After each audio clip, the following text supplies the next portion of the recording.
wait. Wait. Hindi po ba distracting yung background ko po sa kasi naka-on po yung electric fan ko. Okay lang naman, hindi masyadong just it's not that parang wala nga eh. Yung contrast. Okay po. So a pleasant afternoon to everyone. So I am pleased to explain and let's try to go deeper on the qualitative research methods, or what we call the non-experimental methods. Ay,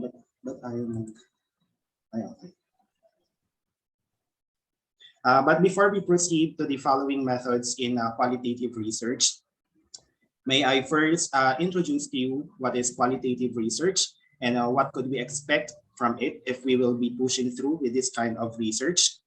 So for this slide, here is the topic outline of my discussion, mainly on the definition of qualitative research, the types of qualitative research methods and its perspectives and focus and goals. So according to Gregorio and Dim Gregorio, qualitative research is a type of scientific research that seeks answers to questions using systematically predefined sets of procedures and produces findings that are applicable beyond the immediate boundaries of the studies. So in other way around, qualitative research, parang this is the investigation of phenomena, typically in an what we call this, an in-depth and holistic fashion through the collection of rich narrative materials using a flexible research design. So on qualitative research, this aims to provide, as I have said, an in-depth insights and understanding of real-world problems. And in contrast, kasi sa quantitative research, it does not introduce treatments, manipulate or quantify predefined variables. So it's just like qualitative research is inductive in nature.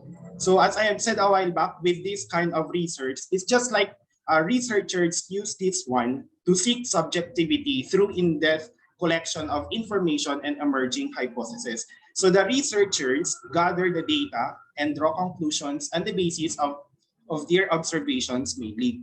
Although as an applied social researcher with this aspect, kasi nasa qualitative research tayo, one of its roles is to bring the truth to power, isn't it? So, but what is truth? What is the truth? So for some researchers, truth lies in quantitative data. Just like for example, numbers. Kasi yun naman yung pinaka-common when it comes to quantitative numerical values.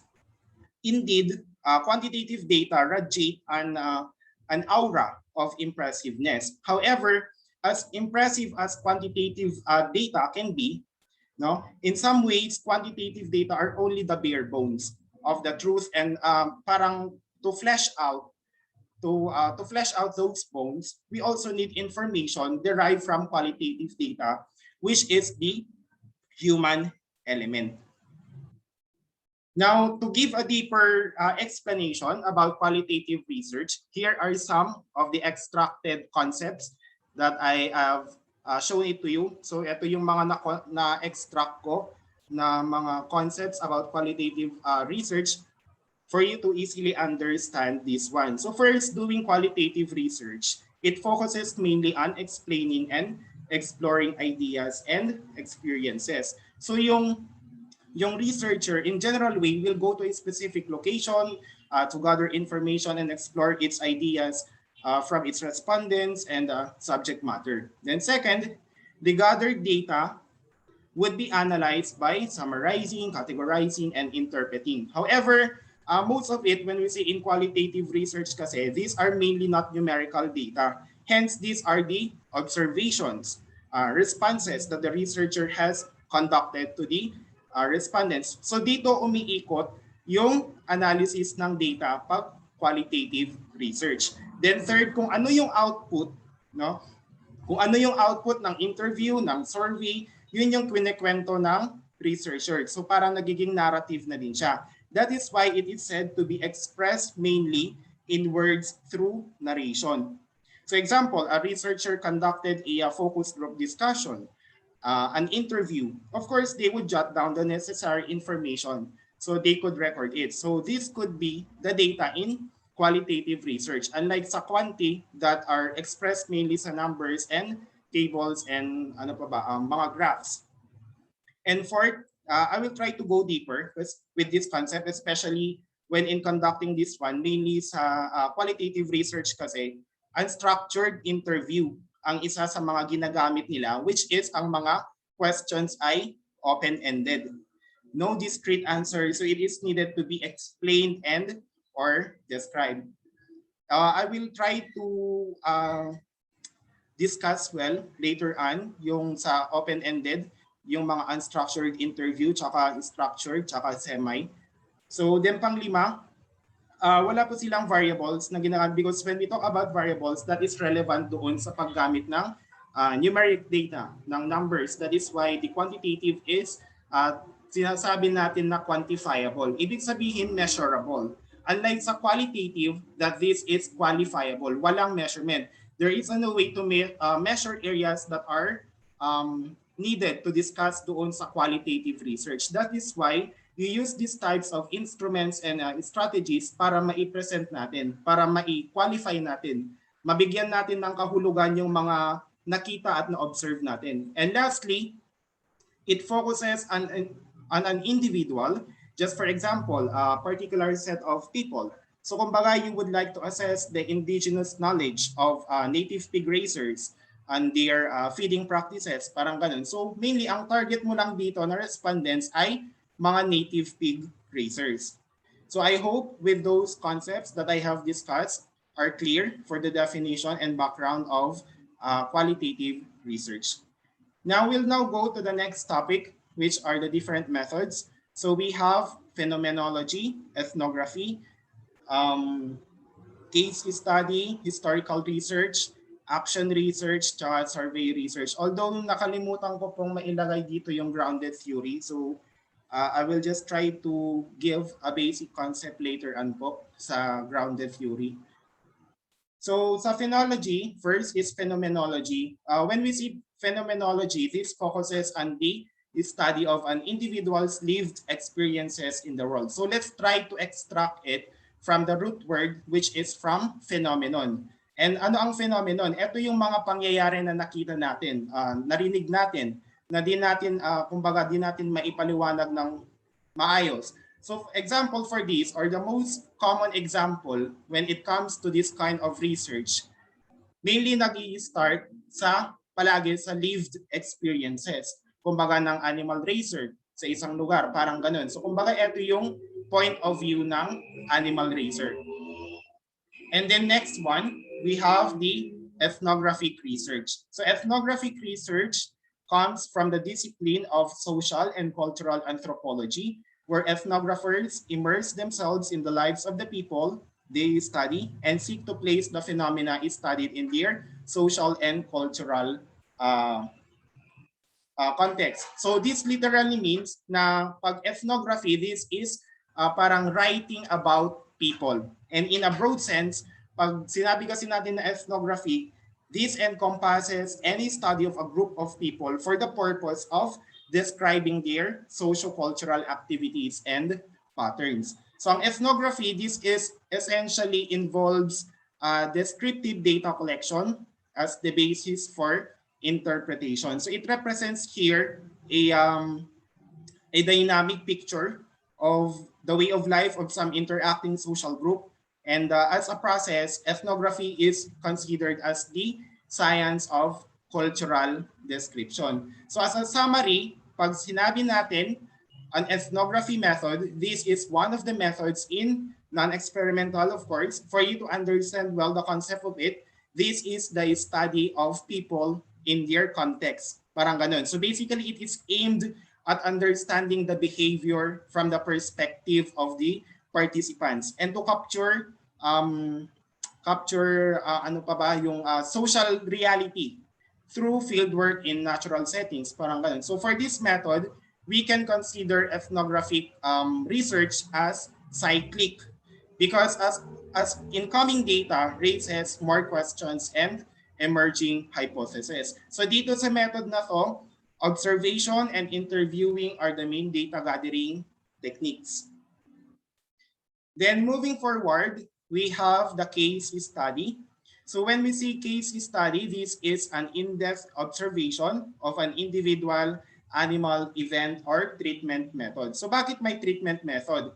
Basically, a case study kasi can be an either quantitative or qualitative, or even a combination of both due to the constraints of a sample one or a single unit being studied with the restrictions that brings for statistical inference. Kaya most case studies pa din lie within the qualitative methodology. So in other contexts, pag sinabi natin na case study, based from the definition of it, a case study is used basically to gain in-depth understanding, no? Parang in-depth observation, replete with meaning for the subject, focusing on process rather than the outcome, or on discovery rather than the confirmation. Parang ganun sa case study. That is for the definition or description, I should say. Now, what about the preferred strategy if a researcher uses case study? So a case study is used when how, who, why, or what, and what questions are being asked. Or when a researcher or the investigator has little control over the events, or when the focus is on a contemporary phenomenon within a real life context. So in other way, the case allows an investigation to retain the holistic and meaningful characteristics of real life events. Now, what about the techniques that are being used sa case study? So the common techniques that are being used are observation, interviewing, pwedeng sa interviewing, as I have said a while back, pwedeng unstructured or structured or yung semi-structured. Yung gagawin, which I will discuss this later on as my discussion progresses. And then the last one is the document analysis.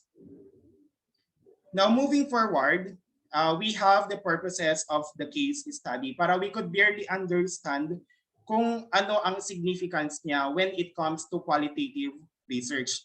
First, they are valuable as preliminaries to major investigations because they are so intensive, and they can generate rich subjective data. They may bring to light variables, phenomena, processes, and relationships that deserve more intensive investigation. So in this way, this case study may be a source of hypothesis later on for future research by showing that things. No? So yung mga investigations na ginawa ng researcher. Then secondly, observation case studies may have the aim of probing deeply and analyzing intensively the multifarious phenomena. Then third, a case study may provide anecdotal evidence. So this illustrates more general findings. Then another one, a case study may refute a universal generalization. So we are considering here the critical case, which is used to confirm, challenge, or extend a generated theory or generated knowledge. Then another one is a case study is being preferred when the relevant behaviors cannot be manipulated. And then the last one pala is may be valuable in its own right as a unique case. Now I have included here some of the types of case study. We have the historical case study. So mainly this type of case study depends heavily sa mga records, documents, and interviews. The next one is the observational case studies.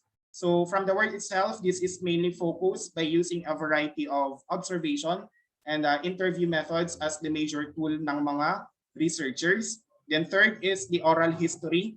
So dito naman, these are usually first-person narratives. Yung the researcher collects using extensive interviewing of a certain individual or a certain animal racer. Then another one is the situational analysis. So there is a certain problem or a particular event that has happened by interviewing the concerned respondents, and when all these views are pooled, no, pag na-extract na to together, they provide a depth that can contribute to the understanding of that specific event or that specific research. So usually interviews, documents, and other records are the main sources of data under this kind of study, yung situational analysis. And then another one is clinical case study. Such these studies are basically seeking for treatments of a particular problem. Kumbaga. Then last one is multi-cases studies.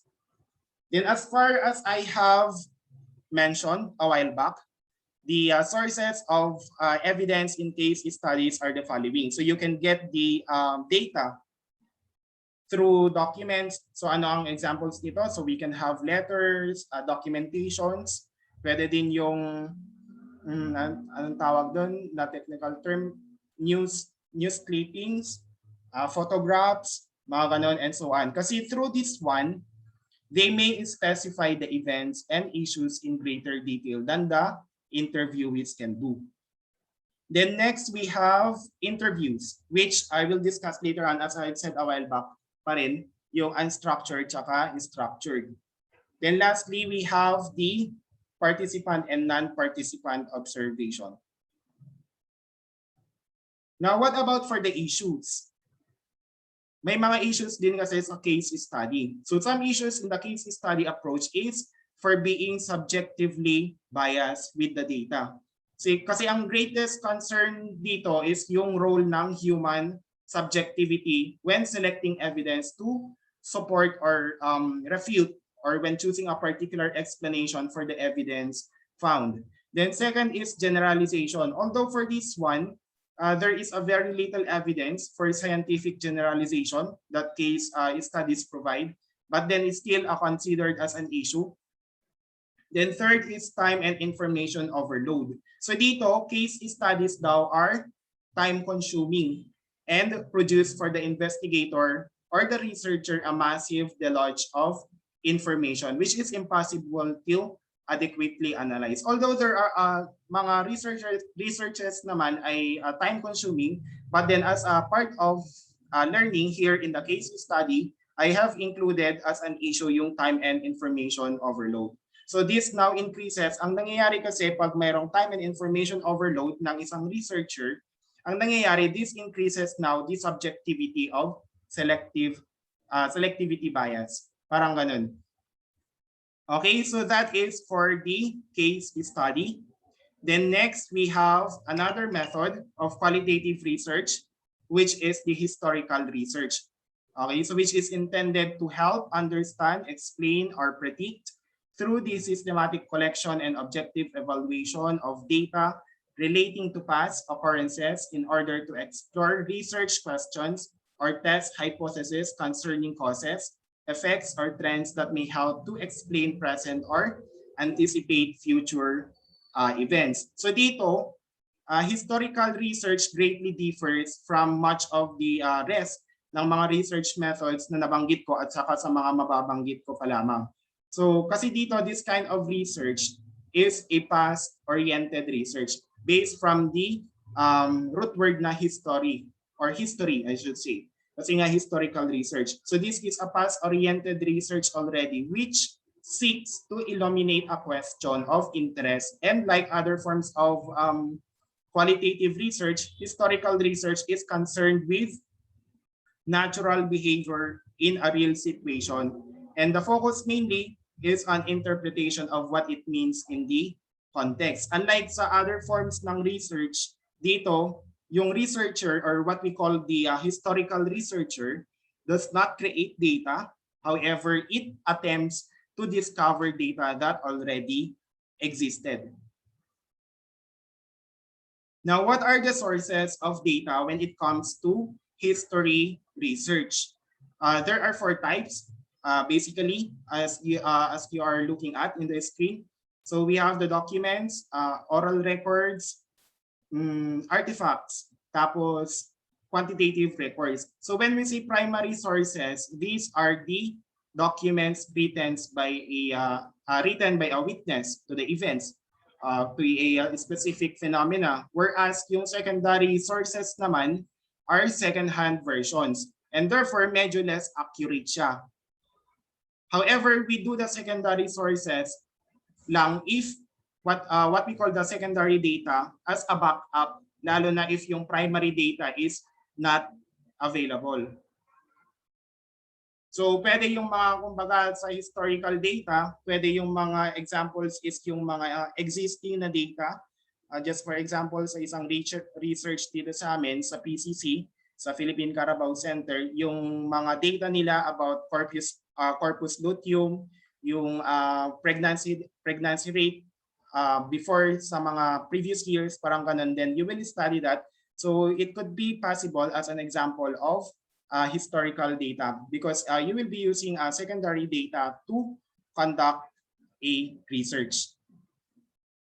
And then next one, what are the limitations and difficulties when it comes to historical research? So the major limitation of this is the opportunity to test the conclusions in a new situation. So you will recall that replication is, diba, if we say replication is a measure ng reliability of the results in an experimental study. So much is so specific to the actual study situation, or even that it may well be unique.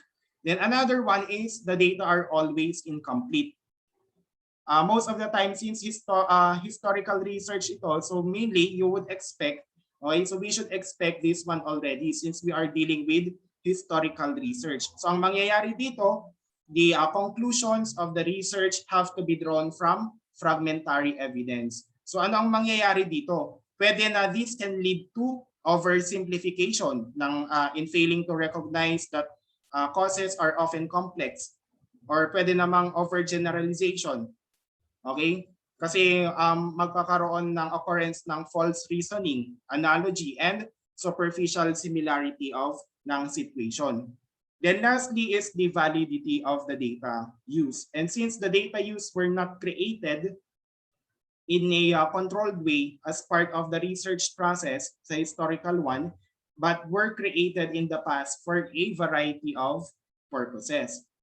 This is now the time that a researcher will travel and find individuals to undertake these tasks. Parang ganun yung ginagawa ng researcher dito. However, I believe that despite these drawbacks of historical research, it is fun to discover things about the past that give shape to present ideas and patterns of thought in various happenings. So para ang masasabi ko dito when it comes to historical research, this is the kind of research that is a labor of love, limited only by energy and enthusiasm. Okay, and then next one, second to the last one, but then since I have said a while back that grounded theory, I hindi nakalimutan ko pong ilagay.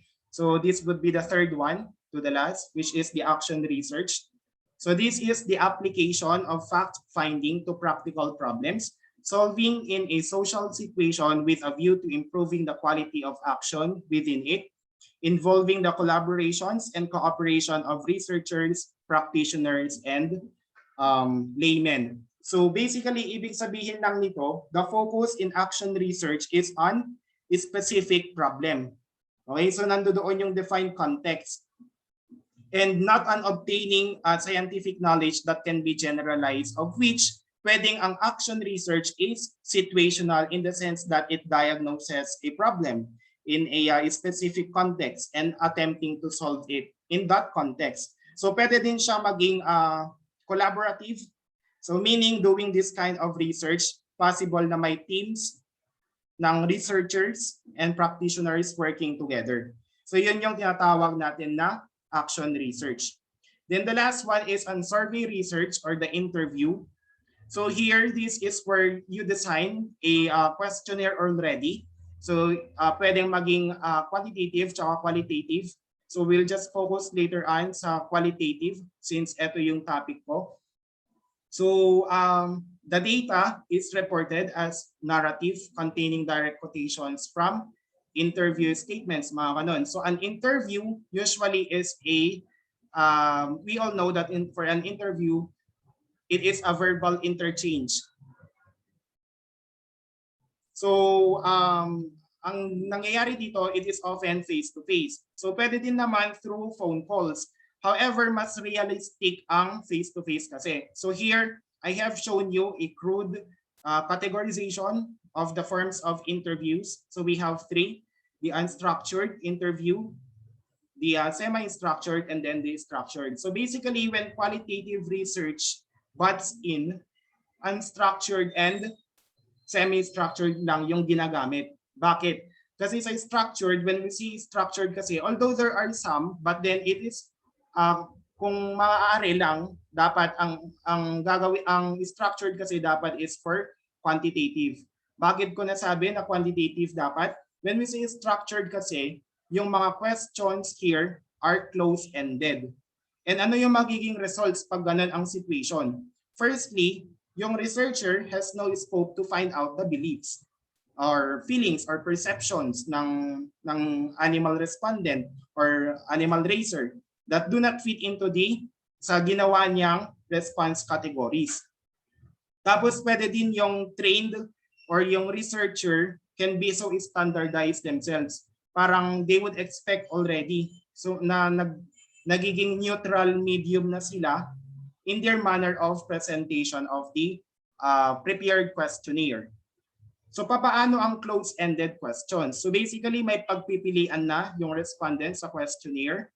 Then others, pwedeng it is answerable with yes or no, which is limited. Limited lang yung magiging response nila. Kaya mostly sa mga qualitative researches, open-ended interviewing or the unstructured interview ang ginagamit. Kasi dito, the respondents have now the freedom to fill out what they want to give as an information based on their perceptions, mga ganun, with their experiences.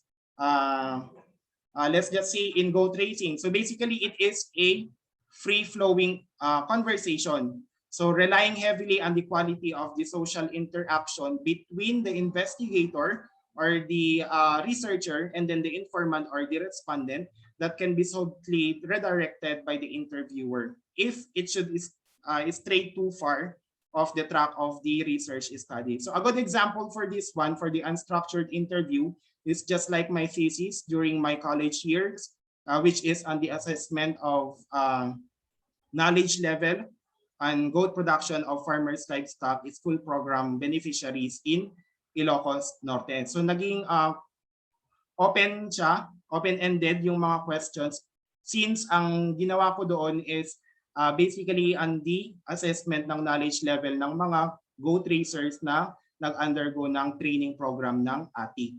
Now, ano yung pwedeng maging constraint naman ng unstructured interview? I think the major disadvantage naman ng ganitong method is that the researcher is open to the vagaries of the respondent's interpretation and presentation of reality, of which dito magfo-fall yung issue about validity. And now with these goals of qualitative research na sinabi ko kanina, based from the different qualitative research methods that I have discussed, I had to come up with the qualities of a qualitative research that it could be done.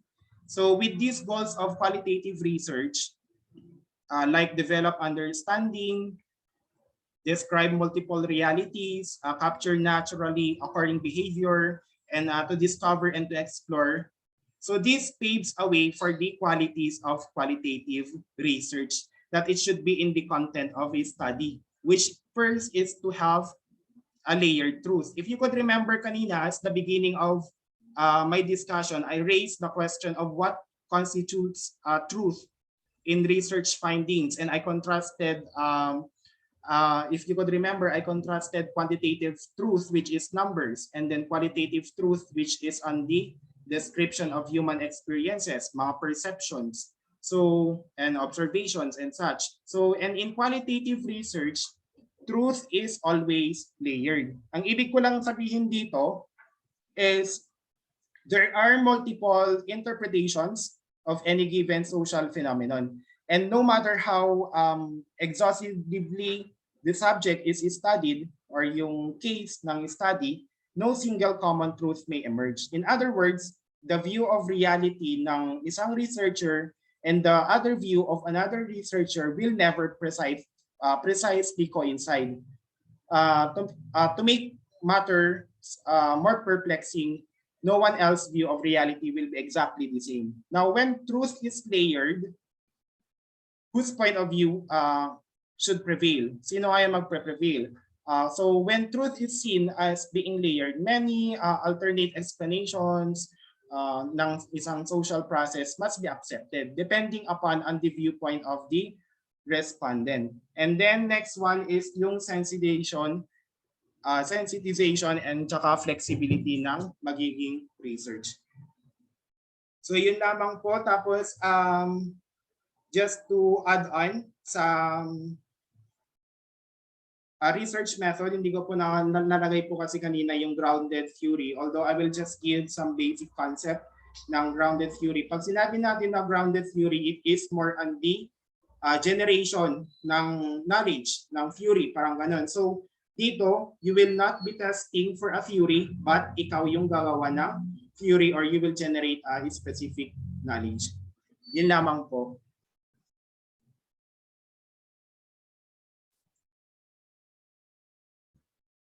Yan. Okay, thank